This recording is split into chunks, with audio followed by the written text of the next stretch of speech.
सबसे पहले तो ज़रा बता दें, कोई खबर दे दें, आज क्या गुफ्तगू हुई, चौधरियों से मुलाकात थी, राज़ी कर लिया ना वोट के लिए?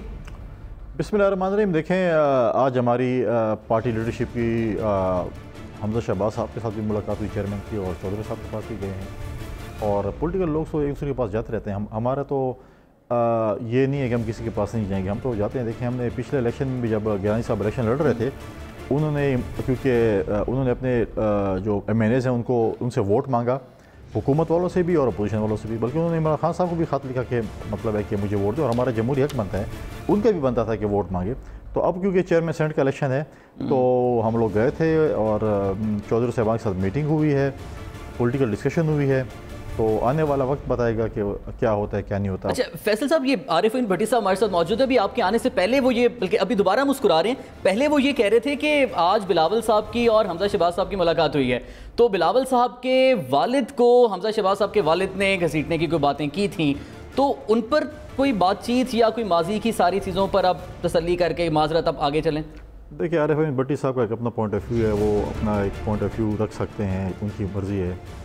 माजी में क्या क्या बातें किस किस के ख़िलाफ़ नहीं की, माजी में फ़ातिमा जिन्ना के ऊपर किस ने बातें की, माजी में अगर फिर कहें कि इमरान खान साहब ने शेख रशीद को क्या कहा, MKM को क्या कहा, हमारे साथ जो लोग थे जो आज इनके गर्विदा हैं और ये उनके गर्विदा हैं इमरान खान साहब, तो उनके मुतालिक क्या कहते थे। अब क्योंकि हम पीपल्स पार्टी में हैं तो हम सब उनके सामने चोर और डाकू हैं, और अगर कल हम शामिल हो जाते हैं PTI में तो हम बिल्कुल, हमसे बड़ा फरिश्ता कोई नहीं है। ठीक है, तो ये चीज़ें होती हैं, माजी में पॉलिटिकल स्टेटमेंट भी होती हैं। तो ये चीज़ें अगर आप कहें कि माजी में ये कहते थे, माजी में अगर आप माजी में जाएंगे तो फिर आप मुस्तकबिल में नहीं जा सकते। बहुत सारे सियासी बनात माजी में भी हैं। सेनेटर फैसल जावेद साहब ने हमें ज्वाइन किया, बहुत बहुत शुक्रिया फैसल जावेद साहब वक्त देने के लिए। सर, एक तो आपको बहुत बहुत कल खान साहब के एतमाद के वोट के लिए। अब अगला मरहला चेयरमैन सेनेट है। अपोजिशन की तो मुलाकातें चल रही हैं, आज मुलाकात चौधरी साहब से भी हुई है, आपस में मिल रहे हैं, तो क्या चेयरमैन सेनेट का इलेक्शन भी टफ होगा गवर्नमेंट के लिए? जी अस्सलाम वालेकुम जी, कैसे हैं आप? ठीक ठाक हैं जी। देखिए, चेयरमैन सेनेट के हमारे जो उम्मीदवार हैं सादिक संजरानी साहब, तमाम सेनेट जानते हैं उनको, पार्लियामेंटेरियंस के उनका जो कंडक्ट रहा 3 साल, वो बहुत ही अच्छा रहा, और वो बहुत ही अच्छा तरफ उनको लोग पसंद करते हैं, चाहे वो अपोजिशन में हो या गवर्नमेंट। मुस्लिम लीग नून एस इकबाल साहब, बहुत शुक्रिया वक्त देने के लिए। सर, आज आप क्या तय पा रहा है मुलाकातों में? हमजा शहबाज साहब से भी मुलाकात हुई है आज, बिलावल भुट्टो साहब की, तो मुतफिक हैं फिर पंजाब में तहरीक एतमाद के लिए या कोई और सेटअप है? देखिए, अभी तो इस वक्त चेयरमैन सेनेट के इंतखाब का मरहला दरपेश है, और मैं ये ज़रूर कहना चाहूँगा कि ये जो एक अखलाकियात के मुबल्लिग पिछले कुछ दिनों में हमारे सामने आए हैं, जिनका नाम है हज़रत मौलाना मुफ्ती इमरान अहमद नियाज़ी साहब, जो कौम को ये बता रहे हैं कि अखलाकियात क्या होते हैं और सेनेट के इलेक्शन में हॉर्स ट्रेडिंग नहीं होनी चाहिए। आप मुझे बताइए कि जब हुकूमती इत्तेहाद के पास 47 अरकान है सेनेट में, और अपोजिशन इत्तेहाद के पास 53 अरकान हो, तो किस साइंस के साथ सादिक संजरानी साहब चेयरमैन मुंतखब हो सकते हैं, सवाए इसके कि हॉर्स ट्रेडिंग का बाजार गर्म किया जाए, लोगों की खरीदो फरोख्त की जाए और मंडी लगाई जाए। जहां इमरान नियाज़ी साहब का मुफाद होता है, वहां तो वो अपने असूल जो है किसी गटर में फेंक देते हैं, और जहां इनको फायदा नजर आता है, वहां पर ये फौरी तौर पे आंखें बंद करके उसकी तस्दीक करते हैं, और जब इनके मफाद टूट पड़े तो इनको असूल याद आ जाते हैं। और ये एहसन इकबाल साहब, जिस तरह से आपके बकौल ज़मीर की आवाज़ पर पार्लियामान में मौजूद अरकान ने यूसुफ रज़ा गिलानी साहब को वोट दिया था, उसी तरह से सेनेटर्स फिर सादिक संजरानी साहब को भी तो वोट दे सकते हैं आपकी साइड से।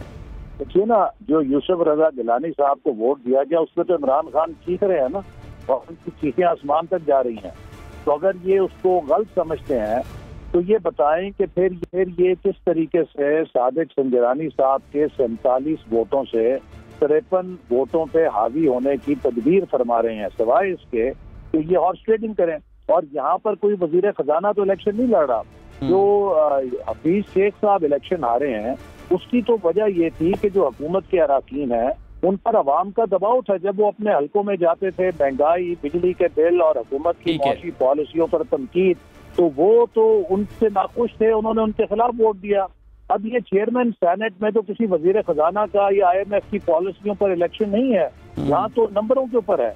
और अच्छा ये भी कह देना कि जो तहरीक अदम एतमाद है वो कोई अलग मामला था। 64 अरकान ने खड़े होकर इस बात की गवाही दी कि ये रेजोल्यूशन की हम तायद करते हैं कि हमें इन पर एतमाद नहीं है, लेकिन जब उनका वोट ब्लैक बॉक्स में गया तो वहां से 50 वोट निकले। ये 14 वोट जो हैं ये किस हॉर्स ट्रेडिंग में किसने की थी? और ये इमरान साहब ने अपने दफ्तर सादिक संजरानी साहब को बुला के कहा था कि हम इनके खिलाफ अदम एतमाद की तहरीक कामयाब नहीं होने देंगे। तो जब आप खुद हॉर्स ट्रेडिंग करें, जब आप खुद ज़मीर के सौदे करवाएं, आपके लिए वो हलाल है, लेकिन जब आप अपनी मुआशी पॉलिसियों की वजह से हार जाएं तो आपको असूल नजर आते हैं। फिर ठीक है एहसन इकबाल साहब हमारे साथ ही रहिएगा। बात मैं जी एक अहम बात बताना चाहता हूँ। देखिए मुल्क के अंदर तकरीबन 52 सेनेट की नशिस्तों पे इंतखाब हुआ है। इमरान साहब को उनमें से 51 सीटों पे कोई इतराज नहीं है। सिर्फ एक नशिस्त क्योंकि वो हारे हैं, इन्होंने पूरी दुनिया के सामने पाकिस्तान की बेइज्जती करा दी है। पूरी दुनिया को ये मैसेज दिया है कि पाकिस्तान का सेनेट का ऐवान जो है वो बिकता है, लोग रिश्वत लेके वोट देते हैं। यानी कि अपने मफाद को बचाने के लिए पूरे निजाम और मुल्क को बदनाम करने की अगर कोई ट्रॉफी है तो वो इमरान साहब को देनी चाहिए।